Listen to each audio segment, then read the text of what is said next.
Bismillahirrahmanirrahim. Assalamu alaikum. Today we simplify question number 2 from exercise 1.6. Now we simplify, solve the following system of linear equation by using Cramer rule. We simplify second part, 4x plus 3y is equals to minus 2 and then x minus 2y is equals to 5. There are two simultaneous equations. We applying Cramer rule. Okay.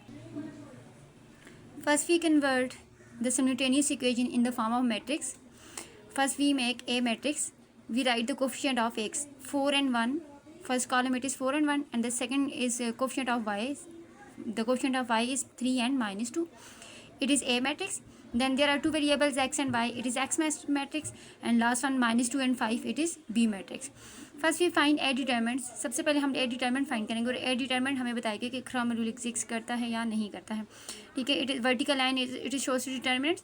जब हम vertical lines को remove करेंगे तो cross multiplication करेंगे and putting the sample of subtraction 4 multiply by minus 2 and then minus 1 multiply by 3 plus minus minus 4 time 2 is 8 minus 1 time 3 is 3 and minus minus plus 8 में 3 plus करेंगे 11. We use the sample of minus because 8 is greater. Minus 11 it is not equal to 0. ठीक है. Not equal to 0 it is non singular matrices. जब non singular matrices आती हैं तो वहाँ पे क्रॉमर रूल हो या इन्वर्जन मेथड हो तो वो एग्जिस्ट करता है, जैसा कि हमने लास्ट प्रीवियस लेक्चर में भी हमने डिस्कस किया था. जब हमारे पास ए डिटरमिनेंट नॉन सिंगुलर आ गया तो हम आगे सिंप्लीफाई करेंगे. First we find value of x. So x is equals to A x determinant divided by A determinant. A determinant तो आप देख चुके हैं, हम -11 हमने फाइंड कर लिया है. Now we find A x determinant. तो ए एक्स डिटरमिनेंट में हमने क्या करना है, replace the coefficient of x in B. जैसे कि मैंने अभी आपसे कहा ना 4 and 1 एक्स के कोएफिशिएंट है और 3 और -2 वाई के कोएफिशिएंट है. तो हमने ए एक्स डिटरमिन करना है तो 4 और 1 को रिप्लेस करेंगे. We putting -2 and 5. 3 and -2 as it is. 3 और -2 वैसे के वैसे ही रहेंगे. ठीक है. 4 और 1 को रिप्लेस किया. यहाँ पे हमने क्या पुट किया, -2 and 5. अगेन आप देख सकते हैं it is vertical line it is shows determinant. तो डिटरमिनेंट्स की लाइन्स को रिमूव करते हैं तो क्रॉस मल्टीप्लिकेशन करते हैं, input in the symbol of subtraction. Okay. Cross multiplication -2 is multiply by -2 minus 5 multiply by 3. Minus minus plus 2 time 2 is 4 and then minus 5 time 3 is 15. So plus minus minus 15 में से 4 को subtract करेंगे 11. We using the sample of minus because 15 is greater than 4.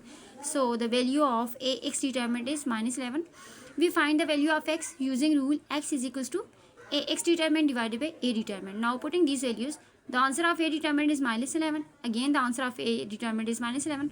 दोनों आपस में divide हो रहे हैं. Minus minus plus 11 1 time 11 11 1 time 11 is 11. So answer is 1. So the value of x is 1. इसी प्रोसेस को यूज़ करते हुए दोबारा हम we find the value of y. The rule of y is A y determinant divided by A determinant. A determinant तो हम find कर चुके हैं, जैसा कि पीछे भी मैंने आपको बताया था -11 आया है. We find the value of A y determinant. जैसा हमने एक्स की वैल्यू फाइंड की थी वहाँ पे एक्स के कोएफिशिएंट को रिप्लेस करके बी पुट किया था. तो as it is replace the coefficient of y in B.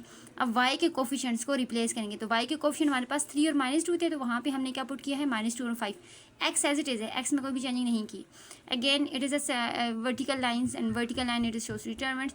और वर्टिकल लाइन्स को रिमूव करेंगे तो cross multiplication and putting the sample of subtraction and then we simplify. तो सिम्प्लीफाई किया तो हमारे पास आंसर क्या आया है, 22. ठीक है.